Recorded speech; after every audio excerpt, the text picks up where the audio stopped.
saya akan membahas tentang debit dan kredit. Apa itu debit dan kredit? Debit dan kredit adalah istilah yang sering digunakan dalam dunia akuntansi dan keuangan. Adapun perbedaan debit dan kredit. Debit adalah sebagai pertambahan uang, sedangkan kredit adalah sebagai pengeluaran uang di proses transaksi. Dalam persamaan dasar akuntansi dan mekanisme debit dan kredit, yaitu ada beberapa. Pertama, aset. Apabila aset bertambah, maka kita masukkan ke debit.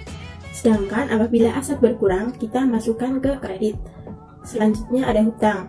Jika hutang berkurang, maka kita masukkan ke debit. Apabila hutang bertambah, kita masukkan ke kredit. Selanjutnya ada modal. Modal apabila modal berkurang, kita masukkan ke debit. Sedangkan apabila modal bertambah, kita masukkan ke kredit.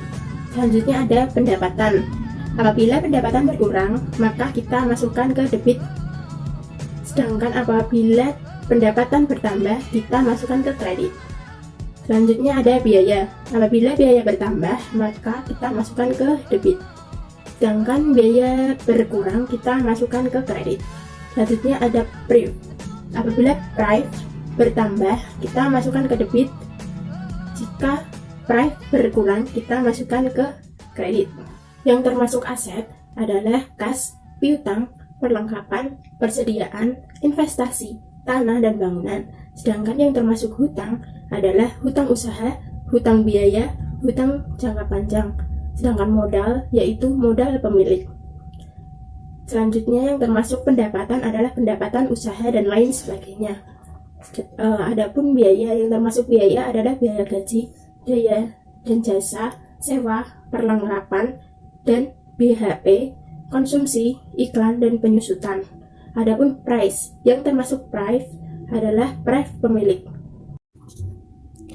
Di sini saya akan memberikan contoh transaksi Triple M Laundry.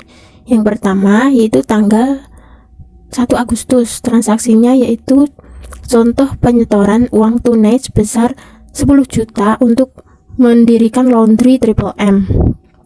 Nah, di sini kita masukkan ke dalam tabel rekening atau akun atau perkiraan. Nah, pada tanggal 1 Agustus berarti kita kas bertambah, maka kas bertambah itu kita masukkan ke debit 10 juta. Kemudian modal berkurang. Modal berkurang kita masukkan ke dalam kredit 10 juta. Kemudian yang nomor 2 pada tanggal 2 Agustus membeli, transaksinya yaitu membeli sepeda motor untuk operasional sebesar 12 juta dibayar cash 4 juta.